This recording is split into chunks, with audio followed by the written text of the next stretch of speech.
Hello friends, income tax के cases की series में आज जो इशू हम डिस्कस करेंगे वो टीडीएस के प्रोविजंस को लेकर के है। जैसा कि हम सब जानते हैं कि सेक्शन 194 IA के अंदर कोई पर्सन यदि प्रॉपर्टी परचेज करता है और वो प्रॉपर्टी 50 लाख या उससे ज्यादा की है तो उस असेसी को जो सेलर है उसका 1% टीडीएस काटना होता है कंसिडरेशन का। अब मुद्दे की बात यह आती है कि बहुत सारी परिस्थितियां ऐसी बनती हैं जहां पर जो पर्सन प्रॉपर्टी परचेज कर रहा होता है उसके माइंड में यह डाउट होता है कि मुझे टीडीएस काटना है या नहीं काटना। कई बार ऐसा होता है कि जो प्रॉपर्टी परचेज की जा रही है वो 60 लाख रुपए की है, उसके दो ज्वाइंट ऑनर है, असेसी ने एक ज्वाइंट ऑनर को 30 लाख रुपए की पेमेंट करनी है, दूसरे को 30 लाख की करनी है। तो यह डाउट होता है कि क्या मुझे ऐसी परिस्थिति में भी टीडीएस काटना है। इसके लिए नए बजट ने क्लियर कर दिया है कि ऐसी परिस्थिति में भी एसएससी को टीडीएस काटना है। बहरहाल जो प्रेजेंट केस है वो इस चीज पर है कि यदि एसएससी ने प्रॉपर्टी परचेज की ट्रांजैक्शन को पूरा कर लिया और टीडीएस नहीं काटा तो एसएससी के लिए क्या उसके प्रोविजंस हो सकते हैं, क्या उसके रेपरकेशंस हो सकते हैं।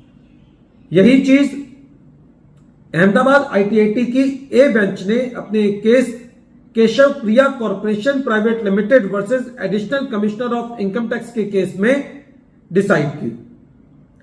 यह case 112 ITR tribunal page number short notes 45 पर रिपोर्ट हुआ और इस केस का जजमेंट 20 मई 2024 को आया। प्रेजेंट केस में एसएससी एक बिल्डर है, उसका काम है कंस्ट्रक्शन का। उसने 3 प्रॉपर्टी खरीदी और उन 3 प्रॉपर्टी को खरीदने पर जो एसएससी की सेक्शन 194 सबसेक्शन IA के अंदर जो लायबिलिटी थी वो 6,02,000 रुपए उसको टीडीएस काटना था, जो कि एसएससी ने टीडीएस नहीं काटा। एसएससी की असेसमेंट प्रोसीडिंग्स चल रही थी। असेसमेंट प्रोसीडिंग्स के दौरान असेसिंग ऑफिसर को यह पता चला कि एसएससी ने यह टीडीएस नहीं काटा। यदि एसएससी को टीडीएस की लायबिलिटी से बचना था तो सेक्शन 201 सबसेक्शन 1 का फर्स्ट प्रोविजो उसके लिए प्रोविजंस बताता है और इनकम टैक्स एक्ट 1961 के बाद जो इनकम टैक्स के रूल्स हैं 1962 के अंदर जो इशू किए गए थे उसके रूल 31AC(b) के मुताबिक यदि एसएससी फॉर्म 26A सबमिट कर देता है और एक चार्टर्ड अकाउंटेंट का सर्टिफिकेट सबमिट कर देता है, यह सर्टिफिकेट इस रिगार्ड में होता है कि जिस आदमी का टीडीएस काटना था यदि उस पर्सन ने उस इनकम को अपनी इनकम में दिखा दिया है और ड्यू टैक्स पे कर दिया है तो फिर एसएससी को एसएससी इन डिफॉल्ट नहीं माना जाएगा। लेकिन SSC during the assessment proceedings rule 31AC(b) के मुताबिक ना तो फॉर्म 26A दे पाया और ना ही चार्टर्ड अकाउंटेंट का सर्टिफिकेट दे पाया। इसीलिए असेसिंग ऑफिसर ने एसएससी को 6,02,000 रुपए तक का एसएससी इन डिफॉल्ट माना। यह तो टैक्स की बात हो गई। अब मुद्दा यह आता है कि क्योंकि एसएससी ने यह टीडीएस जमा नहीं किया तो रेवेन्यू का इंटरेस्ट का लॉस हुआ।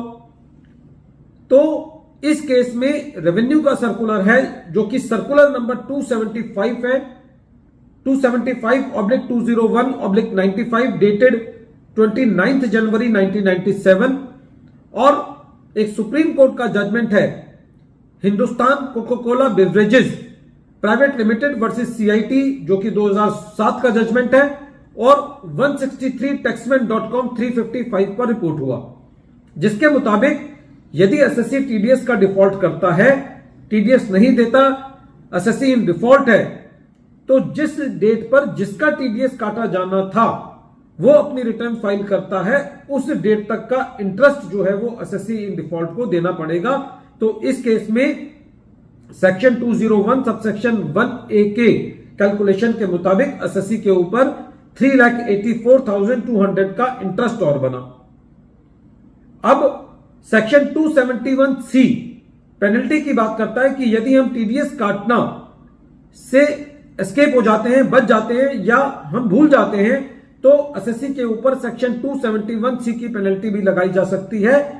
और इस केस में असेसिंग ऑफिसर ने 6,02,000 रुपए, जो कि टीडीएस का अमाउंट था, उतनी पेनल्टी भी लगाई। इस केस में एसएससी जो है वो डिपार्टमेंट के प्रति नॉन रिस्पॉन्सिव भी था। जब मैटर सीआईटी अपील के पास चल रहा था तो उसको भी प्रॉपरली टेकअप नहीं किया गया। उस वक्त भी एसएससी फॉर्म 26A और सीए का सर्टिफिकेट प्रोड्यूस नहीं कर पाया। इसलिए सीआईटी अपील ने भी जो असेसिंग ऑफिसर के द्वारा टीडीएस की डिमांड की थी, इंटरेस्ट की थी और जो पेनल्टी लगाई थी, उसके ऑर्डर को अपील रखा। जब ये मैटर ट्रिब्यूनल में गया तो ट्रिब्यूनल में भी एसएससी काफी बार एडजर्नमेंट ले चुका था विदाउट वैलिड रीजंस। तो कहीं ना कहीं पूरे जजमेंट को पढ़ के ये लगता है कि ट्रिब्यूनल इस बात से भी कहीं ना कहीं अनॉयड थी और ट्रिब्यूनल ने ये कहा कि एसएससी ने असेसिंग ऑफिसर के पास और सीआईटी अपील के पास जो अपने जो अधिकार था उसको एक्सरसाइज नहीं किया। एसएससी ये प्रूव नहीं कर पाया कि जो सेलर है उसने इसको अपनी इनकम में ले लिया, रिक्वायर्ड डॉक्यूमेंट्स नहीं दे पाया फॉर्म 26A रूल 31 ACB के मुताबिक और सीए का सर्टिफिकेट। तो ऐसी परिस्थिति के अंदर जो असेसिंग ऑफिसर और जो सीआईटी अपील ने ऑर्डर पास किए हैं वो सही है। फ्रेंड्स, जो टीडीएस के प्रोविजंस हैं वो बहुत ही हार्श हैं। हर एसएससी को ये कोशिश करनी चाहिए कि टीडीएस के प्रोविजंस का पालन हो। और टीडीएस के प्रोविजंस कई बार खाली इसलिए एस्केप हो जाते हैं, जो मेरा अपनी प्रैक्टिस में एक निष्कर्ष सामने आया है कि लोग जो है वो प्रोफेशनल्स की हेल्प नहीं लेते।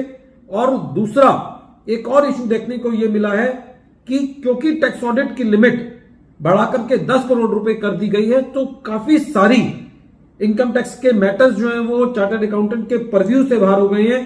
तो वो अपने क्लाइंट्स को प्रॉपरली टीडीएस के प्रोविजंस के बारे में नहीं बता पाते और जो स्टाफ पीछे से बैलेंस शीट्स को देख रहा होता है उनको टीडीएस के प्रोविजंस इतना नहीं पता होते। तो मेरा इस वीडियो के द्वारा जो एक मैसेज है वो ये भी है कि जितने भी एसएससीज हैं वो एक तरीके से अपनी बैलेंस शीट्स की, अपनी फाइनेंशियल स्टेटमेंट्स की किसी प्रोफेशनल से जांच कराएं, जिससे यह पता चलता हो कि वो एक टीडीएस ऑडिट होना चाहिए एक प्रोफेशनल के द्वारा, ताकि उसको अपने टीडीएस के लैप्सेस का पता चल जाए। क्योंकि यदि जब रेवेन्यू को पता चलेगा तो बहुत देर हो चुकी होती है और इसके रिपरकेशंस इतने ज्यादा हैं कि जितना टीडीएस का अमाउंट नहीं होता उससे काफी गुना एसएससी को एज इंटरेस्ट टैक्स पेनल्टी के बतौर देना पड़ सकता है। वीडियो के अंत में एक बार फिर मैं केस का नाम रिपीट कर रहा हूं। केस का नाम है Keshav Priya corporation private limited versus additional commissioner of income tax. और ये case 112 ITR tribunal short note 45 पर रिपोर्ट हुआ। मैटर अहमदाबाद ITAT की ए बेंच ने डिसाइड किया और इस केस का जजमेंट 20 मई 2024 को आया।